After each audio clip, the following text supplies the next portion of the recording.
Box basculé.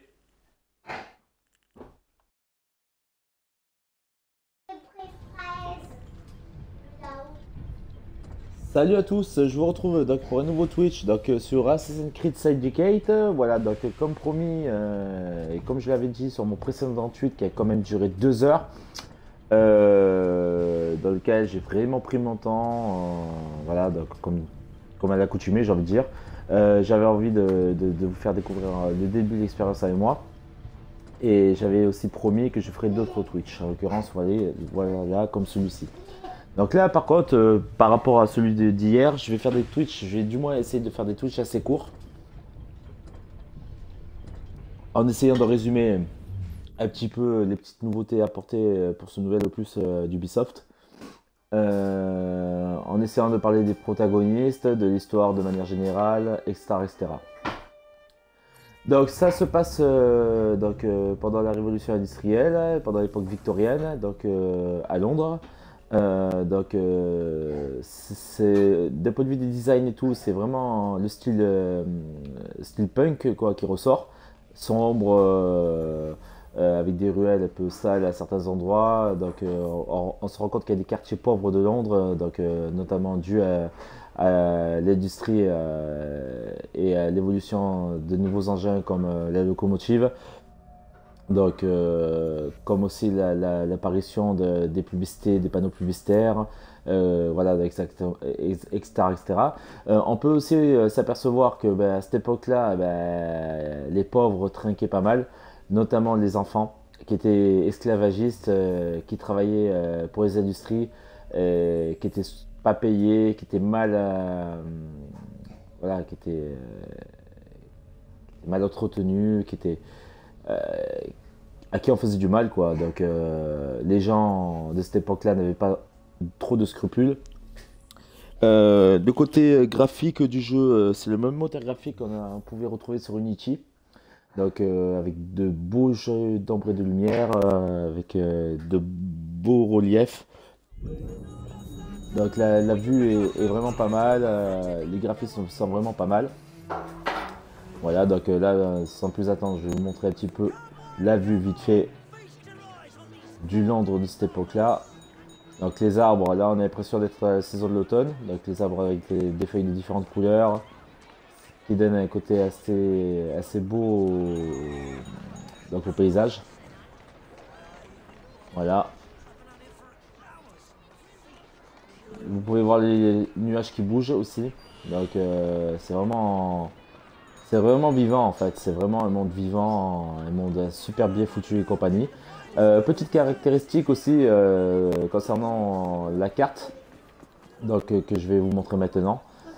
Donc c'est du 1.1 au niveau de l'échelle, donc c'est vraiment reproduction à l'identique. À la différence du premier opus, donc vous pouvez zoomer et dézoomer. Au niveau de la taille, donc c'est nettement plus grand que Paris. Donc je pense que ça doit être 1,5 fois plus grand que Paris. Donc c'est réparti en 7 zones, en 7 quartiers. Chaque quartier peut être récupéré. Vous pouvez libérer chaque quartier, un peu comme vous pouvez le faire dans les précédents opus. Pour les libérer, c'est pas compliqué, hein. Vous avez des guerres de gang, hein, des guerres de bande. Ça, je reviendrai un peu plus dans le détail là-dessus. Les 6 quartiers que nous retrouvons, donc vous avez Whitechapel, vous avez la City, vous avez Southwark, vous avez la Tamise, vous avez Lambeth, vous avez Westminster et vous avez Strand. Voilà, donc chaque quartier est occupé par un chef de gang que vous voyez à gauche, en dessous de quartier. Voilà, on vous dit le chef de bande, comment il s'appelle, s'il est actif ou pas. En même temps, ça vous permet de donner des indications sur ce que vous pourrez retrouver en termes d'objets à collecter, en termes d'activités aussi. Voilà. Petite caractéristique de la carte, maintenant vous pouvez la zoomer, mais vous pouvez aussi la voir un petit peu en relief. Chose qui a changé par rapport aux précédents opus. Voilà, donc c'est un peu mieux. On peut vraiment réellement voir les quartiers, le dessin des quartiers, le dessin des différentes baraques, des différents édifices que les quartiers comportent. Donc c'est vraiment bien foutu au niveau de la carte. Je trouve que c'est un peu plus détaillé d'ailleurs, hein, et ça nous permet un petit peu de mieux se situer. En tout cas moi pour ma part c'est comme ça que je le vois. Ensuite, petite nouveauté aussi qui a été apportée. On va faire assez court au niveau des nouveautés, comme ça je vais vous montrer un petit peu plus de gameplay. On va un peu se barrer pour éviter de se faire opérer. On va prendre de la hauteur, ça sera mieux je pense.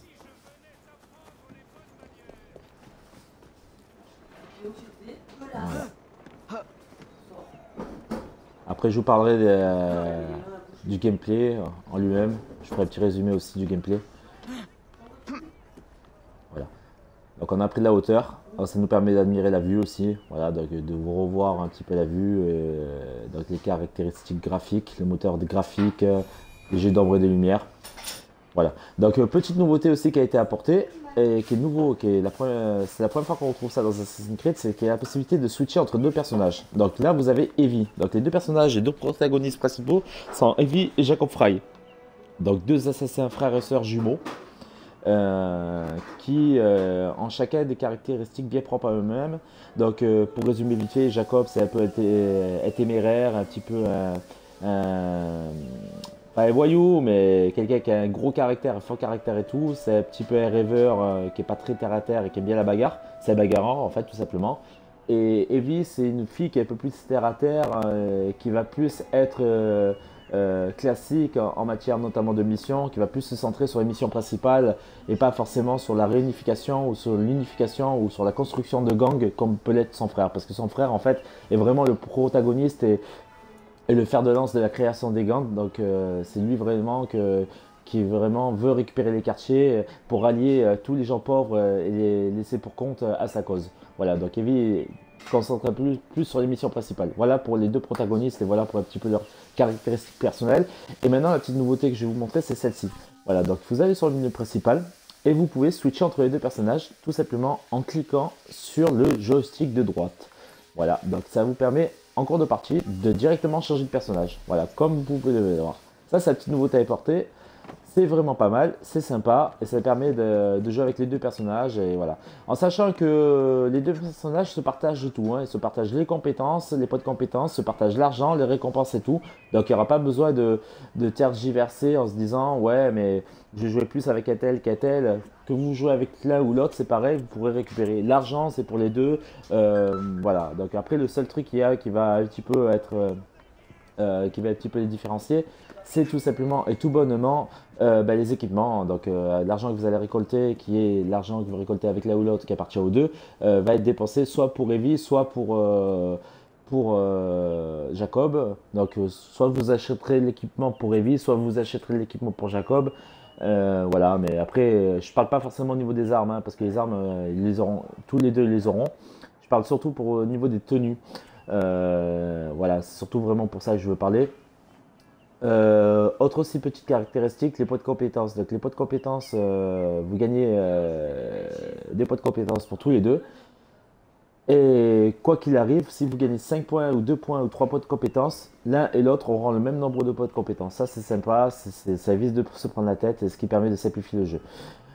Donc ce qu'on va faire, c'est que comme je suis à côté d'un Helix, donc des points d'Helix à récupérer, donc on va faire la vision d'aigle pour voir un petit peu où se trouve l'Helix. Voilà, il est là. Alors, pour l'instant, je ne pourrai pas le récupérer parce que je n'ai pas l'accessoire pour le faire, à savoir le grappin que j'aurai un peu plus tard dans le jeu. Donc au niveau du gameplay, voilà, donc comme vous pouvez le voir, vous avez le saut d'aigle maintenant qui s'effectue en restant appuyé sur RT, le joystick de direction et le B. Au niveau des déplacements, donc ça a été simplifié, hein, c'est les mêmes déplacements que vous retrouviez sur Unity. Donc avec la touche RT, donc vous pouvez courir, donc c'est un déplacement instantané, donc vous n'avez pas besoin de faire de trucs. Pour escalader, donc vous restez appuyé sur RT, vous appuyez sur le A. Et pour la descente en libre, donc pour les déplacements libres, vous avez à l'inverse, vous allez appuyer sur le B, tout en restant appuyé sur RT, ce qui permet de simplifier les déplacements. Ensuite, concernant les combats, j'y reviendrai un peu plus tard.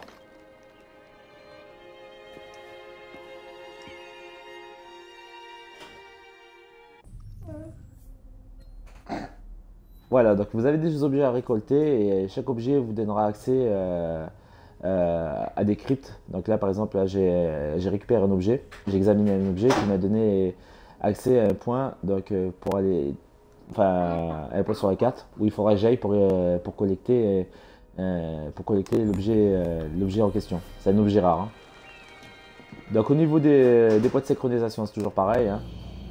Voilà, donc chaque fois que vous allez vous synchroniser sur un point, ça va vous faire découvrir tout le quartier dans son ensemble, l'environnement qui fait ce quartier, etc., etc.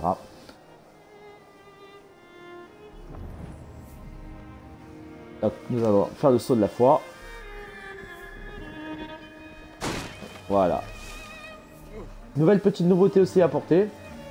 Une fois que vous allez rassembler donc, vos membres de gang, donc à savoir les Rooks, qui est le nom du gang que vous dirigez, vous pouvez faire évoluer donc, ce gang à travers votre hub, donc, votre refuge. En fait, c'est une locomotive que vous allez débloquer lors de la séquence 3 après avoir battu un chef de gang. Donc en fait, c'est votre hub, c'est là où vous allez pouvoir améliorer tout ce qui a trait à votre gang. Donc les transports, donc débloquer certains objets rares, avoir accès à certains objets, pouvoir former aussi vos troupes, comme là j'ai pu le faire. Donc là par exemple j'ai des petits rooks qui me donnent des objets à chaque fois qu'ils seront envolés. Donc les petits rooks sont des voleurs, hein. Chaque membre des gangs a des caractéristiques bien précises. Ça aussi pareil, j'y reviendrai un peu plus tard. Et petite nouveauté aussi, quand par exemple vous allez être en mission, tout simplement que vous pensez que ça va être un peu dur parce qu'il va y avoir pas mal d'ennemis autour, vous pouvez faire appel à vos membres de gang. Alors pour l'instant, vous êtes limité à 2, mais après au fur et à mesure que vous débloquez dans l'arbre de compétences du gang, vous pourrez faire appel à plus de membres. Voilà. Là, par exemple, je retourne voir le petit rook. Voilà. En appuyant sur RB, je récupère l'objet.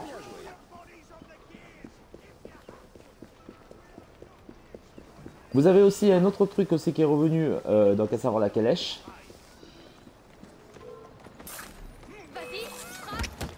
Voilà, donc système de combat.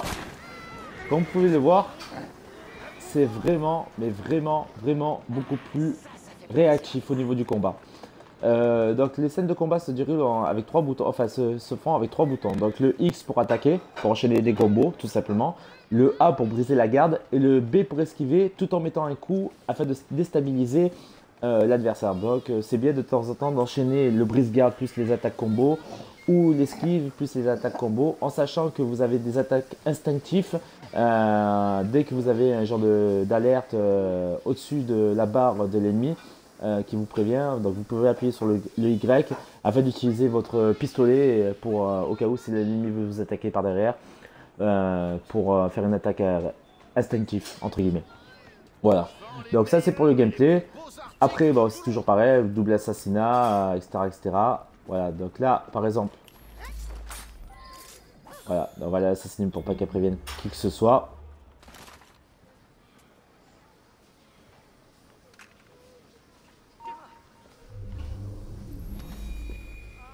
Ensuite, vous avez des nouveautés aussi. Et là, d'ailleurs, je vais vous faire une mission de suite, comme ça vous permet de voir de quelles nouveautés je vais vous parler.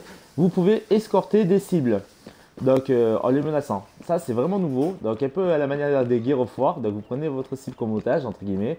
Sauf qu'à la manière de Gears of War, bah, cette cible-là va pas vous permettre entre guillemets, de vous servir de bouclier. Mais les cibles de préférence, il vaut mieux les ramener en vie, ce qui vous permet voilà, comme là il explique, ce qui vous permet de récolter des points, de l'expérience, des XP et de débloquer de nouveaux points de compétences. Donc c'est vraiment très important de penser à les ramener en vie.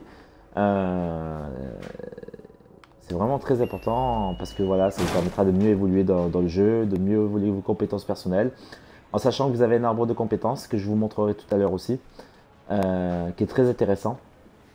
Voilà. Donc je vais faire cette petite mission là. On va essayer de la faire discrète. Hein. Je te connais assez. Tu me connais assez. Mais qu'est-ce que ça veut dire? Ça veut dire que tu te mets en colère, c'est tout. Petite nouveauté aussi avec la vision d'aigle. Vous faites du repérage sur les ennemis, vous pouvez cibler. Et le petit niveau que vous voyez au-dessus, c'est le niveau des ennemis en question que vous avez ciblé. Donc chaque ennemi a un niveau comme le vôtre. Et en fait, ça vous permet de vous donner une indication de la dureté de la mission ou pas. Parce que cette règle va de soi. Donc ce qu'on va faire, Si tu veux mon argent, comporte-toi comme il convient. J'ai bien envie de te tuer, crois-moi. on va essayer de ne pas se faire repérer trop, parce que si jamais je me fais trop repérer, je vais échouer sur la mission. Donc là, c'est mort. Ouais. Je m'esquive. Quand vous vous mettez aussi contre des tonneaux, des barrières, des murs ou quoi, instantanément, mais vraiment instantanément, vous avez cette possibilité de vous cacher, de vous planquer. Ensuite, autre chose qui est revenue, le sifflement, qui vous permet d'attirer les ennemis afin de pouvoir les éliminer discrètement. Là, c'est vraiment pas mal comme truc.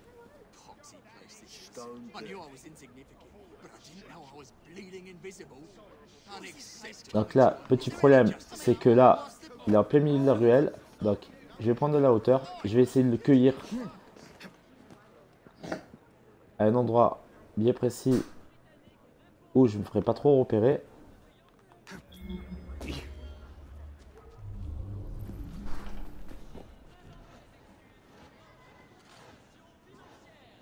Voilà, on va en profiter. Je vais vous montrer maintenant. Voilà. Là, je l'ai enlevé. Et maintenant, il faut que je trouve une solution pour le livrer. Alors, soit je l'amène à pied comme ça, soit je peux l'assommer et le transporter sur mon dos. Donc là, il y a pas mal d'ennemis. Donc, il va falloir jouer film. Autre chose aussi que vous pouvez remarquer, à chaque fois vous avez un genre de cercle qui grandit. Donc à ce moment-là, il faut remaîtriser la personne que vous contrôlez afin d'éviter qu'il appelle les troupes ou qu'il appelle des renforts. Je préférerais ne pas te tuer, mais... Pour qui tu te prends, toi? Enlève tes sales pattes de là! Pas un mot. À l'aide! Police! Donc je pense que lui, on va faire simple. Il faut le ramener en vie, donc on va juste l'assommer. Innocent? Si tu étais innocent, je ne serais pas là. Participer à des courses, c'est pas interdit. Voilà, on va l'assommer. Mais tuer les autres concurrents, ça l'est. Voilà, tout simplement. Comme ça, au moins, bon, je vais pouvoir m'occuper tranquillement, discrètement des autres cibles. Donc là, on va prendre la fumigène.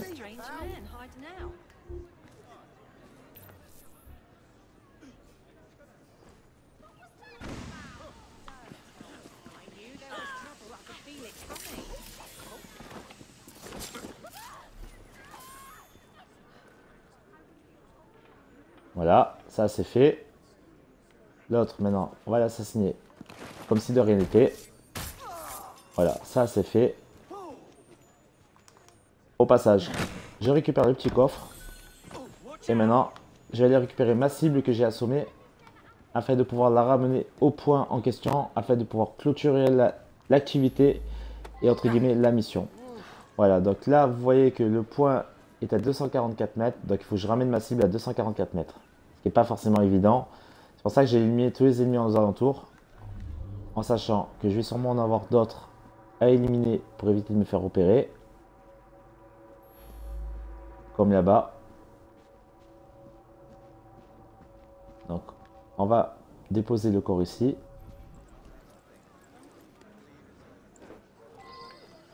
J'avais vraiment envie de vous montrer cette nouvelle fonctionnalité parce que je trouvais que c'était vraiment pas mal. Et que c'était vraiment bien pensé, que ça permettait de donner un petit peu de diversité au jeu.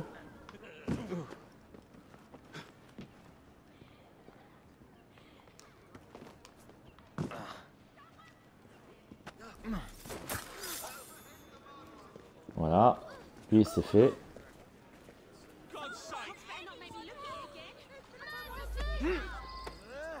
Alors là, je vous montre vraiment du gameplay. Hein. J'essaye de ne pas trop vous spoiler au niveau de l'histoire. Parce que je sais très bien qu'au niveau des spoils d'histoire, beaucoup de gens n'apprécieront pas. Donc là, il faut sortir de la zone avec le corps. Une fois que je sors de la zone avec le corps, j'ai un petit carré vert, hein, enfin, un genre de petit bouclier vert qui apparaît sur la carte qui est à 200 mètres. C'est à cet endroit qu'il faut que je le ramène. Et c'est pas fini, hein. Donc il faut que je le dépose dans la diligence. Une fois que je l'ai déposé dans la diligence, il faut qu'avec la diligence, je le ramène à un autre point qui me permet de le livrer à la personne que je vais vous présenter, qui est de vous associer en fait. Et qui va vous donner des missions. Et plus il aura votre confiance par rapport au fait que vous ayez rempli des missions qu'il vous aura attribuées, plus il vous permettra entre guillemets de vous aider, de vous fournir de nouvelles fonctionnalités et surtout des objets rares. C'est très important de le savoir. Voilà, c'est pour ça que c'est important de faire ces petites missions secondaires entre guillemets, parce que ça vous permettra d'avoir des objets assez rares, notamment en termes d'équipement, qui vous permettront de mieux avancer dans votre quête. Voilà, donc le point est assez loin quand même, hein. On va essayer d'accélérer un petit peu le pas. Papa. Par exemple, là, le fait de livrer ce gars-là, ça va me permettre de libérer entre guillemets les quartiers. Dès que tous les quartiers sont libérés, dès que toutes les zones du quartier sont libérées, je vais parler en termes de zones plutôt, ça sera plus simple et plus compréhensible. Dès que toutes les zones du quartier sont libérées, donc à ce moment-là, vous pourrez affronter entre guillemets le chef de gang qui vous permettra après, si jamais vous le battez, de regagner le quartier en question qui était jusqu'à présent contrôlé par le chef de gang et qui vous permettra après aussi vu que la zone vous appartient, de vous ramener un peu d'argent ou de rallier de nouveaux rooks à votre cause pour notamment, je pense, l'affrontement final qui s'effectuera contre Staring. Voilà, qui est le méchant principal, qui est le maître templier de l'histoire dans ce nouvel opus. Voilà, donc là, nous allons livrer l'assassin, enfin la cible. Voilà. Il a un sentiment d'infériorité, celui-là. Chasse aux primes. Donc c'est la mission que notre cher ami Alberline nous propose. Et à chaque fois que Alberline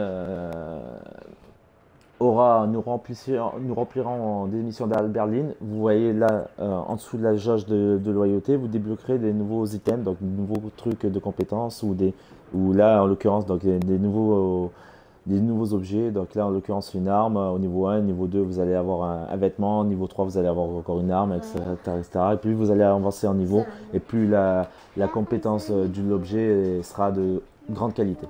Voilà, c'était pour vous montrer un petit peu une des quêtes secondaires ou principales, ou une des quêtes qui peuvent vous amener à débloquer des zones de quartier. Donc là j'en ai déjà débloqué deux, comme vous voyez. Après avoir fini cette zone là, je vais d'en débloquer une nouvelle. Cette mission là, je vais débloquer une nouvelle zone. Voilà, donc c'est vraiment pas mal, c'est vraiment bien foutu, c'est vraiment bien pensé. Il y a de quoi faire, hein. Comme je vous dis, les quartiers sont assez grands, hein. C'est vraiment très très très très grand. Après il y a le côté aussi un petit peu RPG qu'on pouvait retrouver dans le Unity, donc à savoir avec l'arbre de compétences que je vais vous montrer de suite, et caractéristiques. Donc là par exemple vous allez avoir l'inventaire, donc vous avez l'inventaire. Pour les armes, vous avez trois types d'armes, donc vous avez les cannes, vous avez les genres de coupe-coupe, et vous avez les points américains. Chaque arme peut être améliorée, hein, il faut le savoir, donc vous devez l'acheter, mais vous pouvez aussi l'améliorer. Donc c'est très bien à savoir et c'est très bon à savoir. Et franchement, il y a de quoi faire au niveau d'armes, hein. Il y en a vraiment un paquet, donc c'est vraiment pas mal. Et les petits items que vous voyez avec un genre de petits trucs de forge, c'est des objets à fabriquer. Donc là, pareil, vous pourrez fabriquer vos propres objets aussi si vous le souhaitez, en ayant certains ingrédients pour le faire. Certains produits afin de vraiment construire l'objet pour le faire. Pareil, donc là, vous avez les gantelets des assassins que vous débloquez ou que vous pouvez forger. Enfin, du moins construire, fabriquer. Vous avez les armes à feu, donc une que je vais débloquer, voilà, la nouvelle c'est celle-ci que je pourrais avoir accès que niveau 4. Vous avez les ceintures aussi, donc à la différence des différents habits qu'on pouvait retrouver sur le Unity, là vous avez que deux types d'habits possibles à changer sur nos assassins, donc Evie et Jacob. Donc pour Jacob c'est des ceintures qui le caractérise. Donc chaque ceinture a une caractéristique bien propre à lui-même. Là, vous augmentez votre défense, votre discrétion. Voilà, donc vous pouvez l'améliorer. Pareil, etc., etc. Pareil pour Evie, sauf qu'Evie c'est la cape. Et pareil, c'est pour la défense et la discrétion. Là aussi, pareil, vous avez le manteau que vous pouvez changer au niveau de la tenue. Donc c'est mieux fait, on va dire, que par rapport à ce qu'on retrouve sur l'Unity. Donc chaque manteau vous permet d'augmenter soit vos dégâts, soit de réduire votre vitesse de détection, soit etc., etc. Et vous avez les couleurs aussi, donc à changer. Voilà, vous avez que deux caractéristiques à changer au niveau des tenues. Donc vous n'avez pas la capuche, vous n'avez pas les bosses, vous n'avez pas tout ça. Là, vous avez juste les ceintures et le manteau, tout simplement. Voilà, et l'habit principal, quoi. Voilà pour les items de l'inventaire. Ensuite, je vais en venir à l'arbre de compétences. Voilà, l'arbre de compétences se répartit en trois catégories, donc les combats, la discrétion et l'écosystème. Donc l'écosystème, c'est tout ce qui a trait à la vision d'aigle, aux diligences, donc à la récupération. Donc par exemple, vous allez ouvrir un corps, vous allez récupérer des objets d'un peu plus de valeur. Vous allez aussi pouvoir débloquer des niveaux au niveau des diligences, des moyens de transport.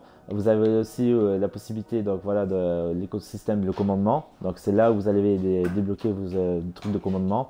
Par exemple, là, vous augmentez la capacité de vos rooks à vous suivre. Donc là, par exemple, ça peut alimenter jusqu'à 5 personnes qui peuvent vous suivre, qui peuvent vous aider dans votre reconquête ou pour certaines missions. Pour après la discrétion, c'est pas compliqué, hein, mettre au couteau. Donc les couteaux de lancer étourdissent brièvement les ennemis lors des éliminations multiples. Ensuite, les couteaux de lancer peuvent être un peu plus mortels, je pense. Ensuite, vous avez le côté un petit peu de crochetage. Donc là, parfois, le crochetage s'effectue automatiquement en restant appuyé sur le bouton, hein. Il n'y a plus besoin de faire comme on faisait sur l'Unity avec les trois trucs à débloquer. Non, ça, et la vitesse d'exécution. Non, ça se fait automatiquement. C'est des compétences à débloquer tout simplement. Le pas d'assassin, c'est pour réduire votre détection. Donc le caméléon, ça vous permet de faire qu'un avec le paysage, entre guillemets, hein, en mode discrétion, d'être moins vu. C'est surtout pour Evie, hein. En fait, la discrétion correspond plus à Evie, c'est ce que je vous expliquais. Evie est un peu plus terre à terre, elle est vraiment plus dans la logique de se concentrer sur les missions principales. Jacob, c'est plus un bourrin, c'est plus un bagarreur, il s'en fout de se faire remarquer, lui. Donc, la discrétion et le combat sont vraiment en biais propre aux deux personnages. Si vous voulez vraiment représenter et être à l'image de ce jeu-là, en termes d'arbre de compétences, le combat est vraiment fait pour Jacob et la discrétion pour Evie. Après, rien ne vous empêche d'utiliser les deux arbres de compétences pour tous les deux aussi. Voilà pour l'arbre de compétences. Et nous allons retrouver aussi un même arbre de compétences que je vous montrerai une fois que je serai dans le hub. Donc je vais vous montrer un petit peu le hub, histoire de vous en parler un petit peu. Donc le hub, c'est le train. Donc on va zoomer, on va essayer de le retrouver sur la carte. Il est où? Il est là, voilà. Donc c'est le repère en fait.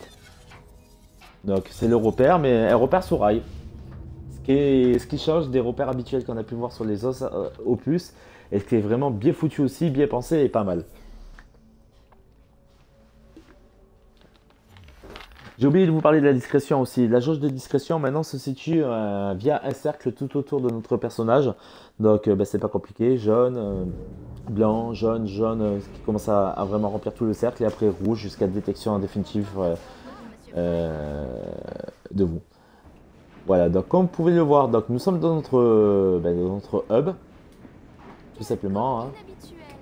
Voilà, donc c'est là où vous allez changer vos vêtements, c'est là où vous allez acheter vos objets, c'est là où vous allez aussi avoir la possibilité.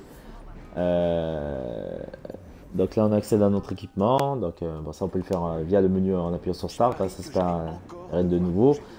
Là vous avez la possibilité de faire des achats directement au marché noir, donc on va tout ravitailler, hein. Le marché noir c'est ce qui vous ramène moins cher. Vous pouvez l'améliorer le marché noir, hein. Faut le savoir ça aussi, hein. C'est important de le savoir. Donc vous paierez toujours moins cher au marché noir. Autre chose aussi que je vais vous montrer qui est très important, le fait quand vous récupérez des quartiers, vous gagnez de l'argent. Un peu à la manière d'Unity, un peu à la manière d'autres opus des Assassin's Creed. Alors, vous pouvez récupérer vos revenus. Voilà. Et nouvelle compétence, et nouveau truc que je vous parlais tout à l'heure, c'est les améliorations de bande. Voilà, donc c'est ce fameux arbre de compétences d'amélioration de bande. Donc là, vous avez les meneurs, donc vous avez la formation des Rooks, vous avez les sentinelles, donc les nouvelles personnes, les nouveaux individus. Et on joue pas là, il y a le coca, le qu'on peut débloquer faisant partie de nos troupes. Vous avez la possibilité aussi de monter leur niveau, donc ça va jusqu'au niveau 9. Hein. Vous avez aussi la possibilité de les équiper, hein, de mieux les équiper. Voilà. Vous avez les affranchis aussi, donc les affranchis c'est quoi? C'est en fait c'est des soit vous faites des pots de vin à la police, soit vous pouvez avoir des petits brooks. Donc les meilleurs voleurs de Londres sont des enfants. Donc là c'est ce que je vous ai fait tout à l'heure, ce que je vous ai montré. Donc ils vont voler et dès que vous allez les voir, dès que vous allez appuyer sur RB, vous récupérez la marchandise qu'ils ont volée. Voilà, donc vous avez aussi les attraits pour les clarences. Donc vous changez comment dire, de diligence, voilà, donc tout simplement. Pas de diligence, j'ai du mal avec ça, hein. De moyens de transport, on va faire plus simple, hein. On va faire court. Et puis après vous avez les escrocs, donc là c'est tous les objets que vous pouvez débloquer tout au long de votre périple, hein. Donc vous avez l'affiliation au marché noir, donc les munitions coûtent moins cher, donc c'est ce que je vous expliquais. Vous avez aussi progressé dans l'histoire pour débloquer cette amélioration, donc de nouvelles améliorations à débloquer. Ville en folie, donc ça c'est des genres de poison. Vous avez des remises sur les bombes, vous avez des sociétés d'écran, donc vous pouvez placer votre argent sur des comptes. Vous avez des taux d'intérêt, donc qui va vous ramener de l'argent, hein, tout simplement, hein, qui va vous permettre de remonter vos menus. Vous avez les bookmakers, donc pour les paris. Voilà, donc c'est vraiment bien foutu, c'est vraiment bien pensé, ils ont amélioré vraiment beaucoup de choses. Donc franchement, j'ai juste un truc à dire par rapport à ça. Il y a beaucoup moins de bugs aussi, hein, il faut le savoir, parce que beaucoup de gens étaient réticents à prendre ce tour plus par rapport aux bugs qu'on pouvait trouver dans le Unity. Il faut savoir que le Unity était le premier du nom sur Next Gen. Et là, je pense qu'ils ont vraiment retenu la leçon. Il y a beaucoup moins de bugs. Ils sont vraiment concentrés sur la mission principale et ça se voit et ça se ressent. Il y a l'apparition des véhicules, hein, comme je vous l'ai dit, hein. Donc, j'ai vraiment du mal avec ça. Je vais appeler ça des diligences, mais c'est pas des diligences en fait, c'est des clarences. Voilà, on appelle ça des clarences en fait. Donc des clarences tirées par des chevaux. Vous avez l'apparition des trains. Donc vous avez des voies de fer, des voies de chemin de fer. Donc vous voyez les trains, hein, passer en pleine ville et tout. Vous avez les bateaux aussi que je n'ai pas encore vus. Donc franchement, le paysage, on voit qu'on arrive dans du contemporain, dans une époque un peu plus proche de la nôtre. Voilà, moi franchement, je suis un gros fan d'Assassin's Creed, quoi qu'il arrive, hein, donc je suis pas très neutre par rapport à ça. Mais il y a une chose, tout en prenant un petit peu de recul, que je peux vous dire, c'est qu'il y a eu un gros travail de fait et de fond pour améliorer certains trucs, la dynamique des combats, les déplacements plus simplifiés, les déplacements simplifiés grâce au grappin que je n'ai pas encore, que je vous montrerai lors des prochains Twitch, les diversités dans lesquelles vous pouvez approcher vos ennemis, les nouvelles missions attribuées par vos associés, qui sont assez nombreux, donc je vais vous montrer vite fait avec la légende. Donc les associés, vous en avez 5. Voilà, donc vous avez Frédéric Aberline, donc il vous donne des missions entre guillemets qui est policier, donc il vous donne des missions d'aller chercher des gens, de les accompagner en ne les tuant pas à un point A afin de pouvoir récupérer du matériel de l'inventaire de qualité. Henri Gruin, qui est plus dans la libération de quartier. Clara Odji, qui est la petite fille que vous verrez au début du jeu, qui elle est plus dans la libération des enfants. Ned Winner, que je n'ai pas encore vu. Et Robert Topping non plus, que je n'ai pas encore vu. Mais chaque personne a des missions bien propres à eux-mêmes à vous donner. Et plus vous allez remplir ces missions, plus ils vont être loyaux envers vous et plus vous débloquerez des trucs d'inventaire de très très très bonne qualité, de haute facture. Voilà. Donc écoutez, je vais arrêter avec ce Twitch là. Je referai un prochain Twitch avec beaucoup plus de gameplay. J'avais envie de refaire un petit résumé vite fait, même s'il a été assez long quand même, en vous montrant un tout petit peu de gameplay. Le prochain Twitch que je ferai sera vraiment que du gameplay. J'espère que ce Twitch là vous aura plu, vous aura permis de vous faire un petit peu une idée sur le jeu, sur son contenu, sur les protagonistes de l'histoire. Donc je répète, Jacob et Heavy Fry qui sont les assassins principaux que vous contrôlez, avec lesquels vous pouvez switcher, avec lesquels vous pouvez jouer tous les deux. Vous pouvez jouer avec les deux, je veux dire. Enfin, qui se battent contre les Templiers, la récupération des différents quartiers, les différents associés qui vous aident justement et à qui vous devez rendre ces services-là, en sachant que chaque quartier correspond plus ou moins à un associé. Voilà. De toute façon, il y a plusieurs missions des différents associés dans le quartier que vous allez récupérer. Les guerres de gang, donc de bande, que je vous ai expliqué. Le maître assassin principal qu'il faudra tuer à la fin, donc Starring, qui est entre guillemets le grand chef, qui est un gros manipulateur, un gros fourbe et qui est le diable incarné en personne en fait. Voilà, donc les nouveautés qui ont été apportées au niveau de gameplay, les nouveaux objets, les arbres de compétences, les compétences pour les bandes. Voilà, donc j'ai fait vraiment un gros résumé sur ce niveau de tout ce qui a trait à ce qui caractérise le jeu et toutes les nouveautés qui ont été apportées. Je vous ai montré un petit peu le côté graphique de la chose. Donc voilà, donc j'espère que ça vous aura plu. Et j'espère que vous serez nombreux à me suivre et que je vous retrouverai pour de nouveaux Twitch. En sachant que le prochain Twitch que je ferai sera un Twitch de gameplay et entièrement consacré qu'au gameplay. Voilà, je vous dis merci à tous et je vous dis à très bientôt.